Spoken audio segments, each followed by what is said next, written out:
Hello and welcome back to the Livingston Courier Mode. Today we have episode 28, I want to say. Kicking off with a game against St Johnstone. I've noticed that quite a lot of episodes have started and ended with St Johnstone. Strange lineup, as you probably notice. People like Carolina starting, Martinez starting up front, Cassidy starting, which hasn't been too common this season. However, we are top of the league, 4 points clear of Rangers and Celtic right behind them, and Aberdeen behind them, who haven't been particularly spectacular since the start of this series, I should say. I'm going to mention quickly that I'm actually watching the Arsenal versus Liverpool game, and Liverpool have just scored. So if I seem sort of not concentrated, that is why. Yeah, 60 minutes in, Liverpool 1-0. Yeah, I think I just got another notification for it. Yep, James Milner, scorer. Not really anything here to do with that. Here for Livingston, St Johnstone. Speaking of which, St Johnstone do get their goal. Quite cheesy, we try to clear it like 90 times, and then it didn't let me bother clearing it. Cassidy into Morrison. Martinez turned the wrong way, and then he tried to finish it with a 180 turn. Burns having a pop. Again, not the greatest of shots, to be honest. I mean, the thing is, my problem is I hit a shot and instantly expect it to go in. It could be the most ridiculous shot in the world and I'll still expect it to go in. Corner from Navarro though, into Minetti, and then this one does go in. Very good header, actually, I have to say. In terms of goal scoring in general, to be honest, I was going to say Minetti himself has scored more goals than usual, but everybody has. Navarro's scored more goals than usual. Can't really say the same for Romano. He's been scoring. He was scoring quite a lot in the very beginning. However, this finish from Navarro, absolutely stunning. I wish I had a replay for it, because the occasion, 88th minute, basically making the difference between having a win and a draw, and putting it that far into the top corner of the man, very close to scoring an overhead as well. This is pre-patch, this footage, so for a wee while there's going to be quite a bit of overheader attempts, but they did patch it, so overheaders are going to be nowhere near as common. Had to take a quick drink break, just quickly there, mouth is going really dry. But Celtic have Cavallero. I think I said he scored 2 in his last game. Who's Cavallero's play for? Is it no Wolves that he plays for in real life? I could be wrong in saying that. This game was a good game, I thought. Full of chances. Obviously, the way I record these, I can't really show every single individual chance. If I could, then I would. Very close to conceding a very bullshit goal there.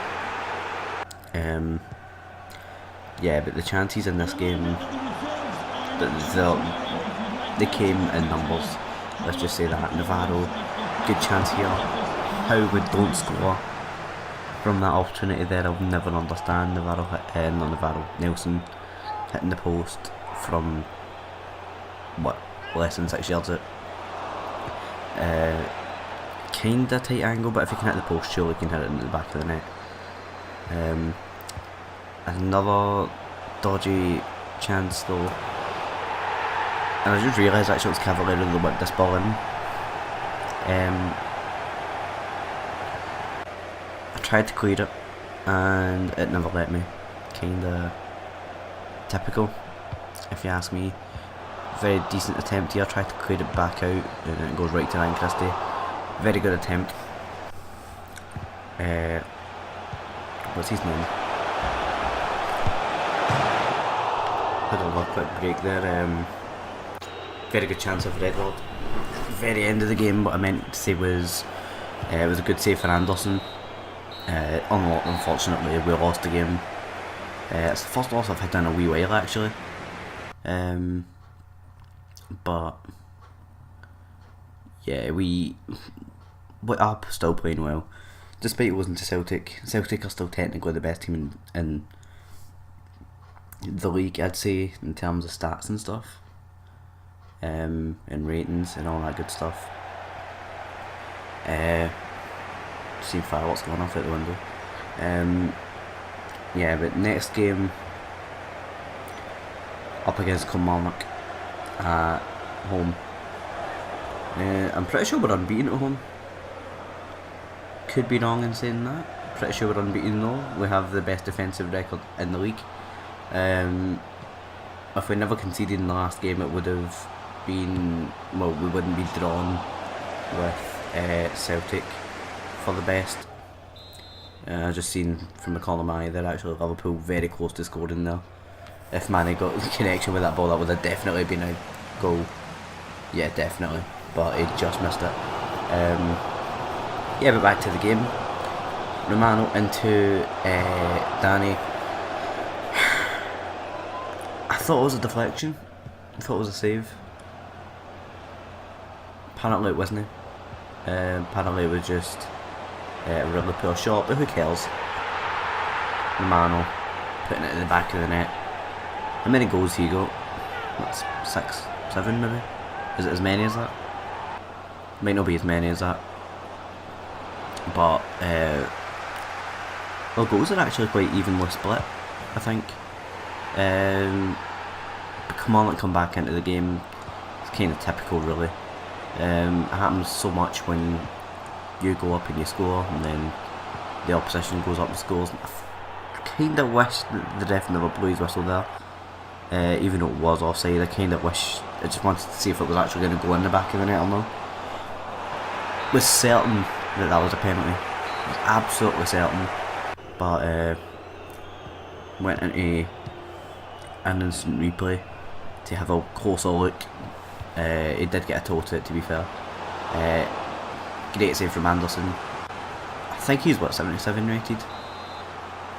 He's been pulling off all sorts of saves for me. I'm really thankful that he came through the youth system. Not a good save.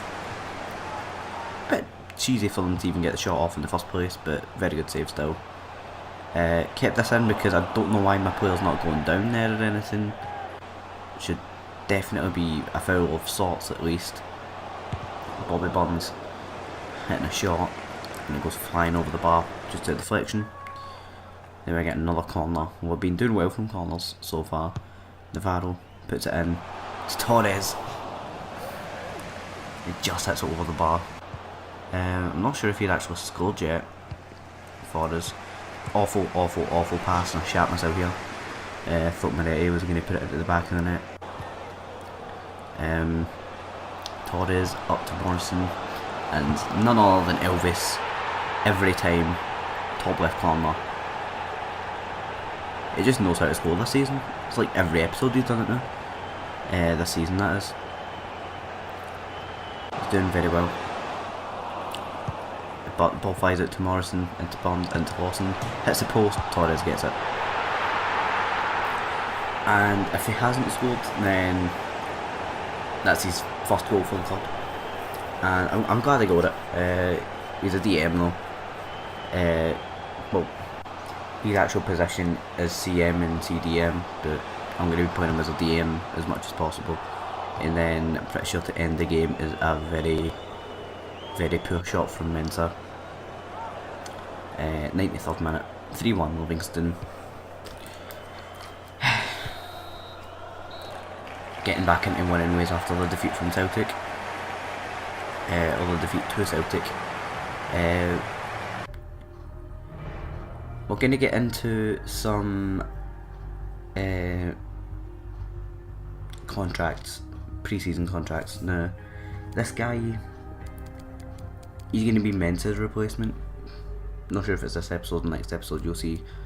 But I'll just let you know anyway. Basically, Mensah's on the way out. If we're going to be in Europe next season, which I'm pretty certain we will be, well, that'll be Europa League or not, because we will need to be top 4. We're going to need a better striker than Mensah to be a backup, and I felt like that guy would have been perfect. Very, very fast. He's like 5'10" or something. This guy, my for centre back squad depth. He's 32. People who know me know I like to have a bit of variety in my team when it comes to ages and stuff. With this career specifically, I've not really been going for older people as much, so I'm trying to get some older players in now. I'm pretty sure that's a 25, 27 and 32 year old. Thing is, with career mode, it can be very pointless getting somebody over the age of 30. But with this team, I think, plus the fact that he's probably one of the higher ratings in the team, I reckon it'll be good for the squad depth. However, next episode, we'll be playing Hearts, and Mensah will be playing that game. Lamy, Cassidy and stuff. If you enjoyed the episode, leave a like, subscribe, and yeah, see you next time.